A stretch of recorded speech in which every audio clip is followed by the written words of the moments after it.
సానుకూల ఒత్తిడి యొక్క శక్తి.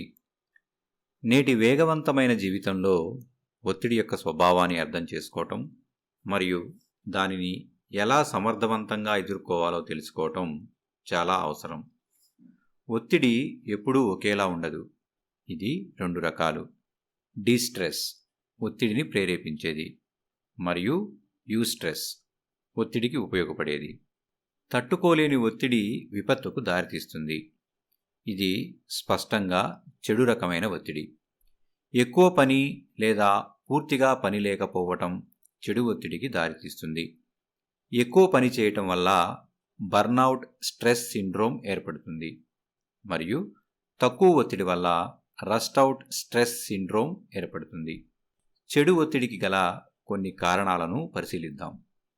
పని ఒత్తిడి, సన్నిహిత వ్యక్తుల మరణం, రద్దీ మరియు కలుషిత ప్రదేశాలు, ఆర్థిక ఇబ్బందులు, వ్యక్తిగత సంబంధాలు, వ్యక్తిగత, వృత్తిపరమైన మరియు సామాజిక జీవితంలో ఏదైనా పెద్ద మార్పు, అతి విశ్వాసం, ఆత్మగౌరవం లేకపోవటం. ఇప్పుడు మంచి ఒత్తిడి గురించి తెలుసుకుందాం. ఇది నిర్మాణాత్మక ఒత్తిడి. మన రోజువారీ జీవితంలో పనులను పూర్తి చేయటానికి మరియు సమస్యలను పరిష్కరించటానికి మంచి ఒత్తిడి ఉపయోగపడుతుంది. అయితే ఈ ఒత్తిడిని అదుపులో ఉంచుకోవాలి. ఈ ఆహ్లాదకరమైన, ఉపయోగకరమైన ఒత్తిడిని యూస్ట్రెస్ అంటారు. రేసులో పరిగెత్తటం, ప్రసంగించటం, ఇంటర్వ్యూకు హాజరు కావటం, పరీక్ష రాయటం లేదా వేదికపై నటించటం ఇలాంటి కార్యకలాపాలలో ఒత్తిడి మనలో పోటీతత్వాన్ని నింపుతుంది. కొన్ని ఒత్తిళ్లు మంచి మరియు చెడు ఒత్తిడిని కలిగిస్తాయి. ఉదాహరణకి, వ్యాయామం తరచుగా మంచి ఒత్తిడిని కలిగిస్తుంది, కానీ ఓవర్ ట్రైనింగ్ గాయాలకు, అనారోగ్యాలకు దారితీస్తుంది. మీ శరీరం అలసిపోయినప్పుడు లేదా బలహీనంగా ఉన్నప్పుడు వ్యాయామం కొనసాగించడం వల్ల వివిధ రకాల గాయాలు ఏర్పడవచ్చు. మనము ఒత్తిడిని పూర్తిగా నివారించలేము. నిజానికి కొన్నిసార్లు మనకు ఒత్తిడి అవసరం కూడా. కాబట్టి యూస్ట్రెస్ను ఉపయోగించుకోవటానికి అవసరమైన వ్యూహాలను పరిశీలిద్దాం. మనం మన పరిధికి మించిన లక్ష్యాలను నిర్దేశించుకున్నప్పుడు యూస్ట్రెస్ తరచుగా ఉత్పత్తి అవుతుంది.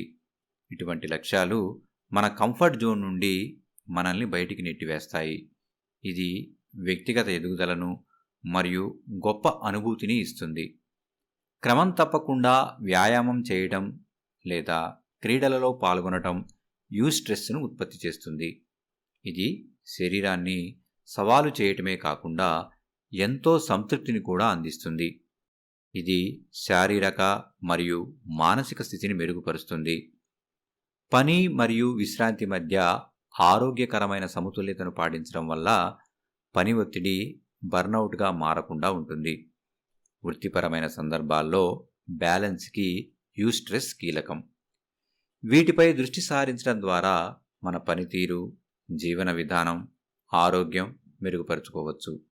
వ్యక్తిగత మరియు వృత్తిపరమైన అభివృద్ధికి ఒత్తిడిని ఒక శక్తిగా ఉపయోగించుకోవడంలో ఈ వ్యూహాలు సహాయపడతాయి.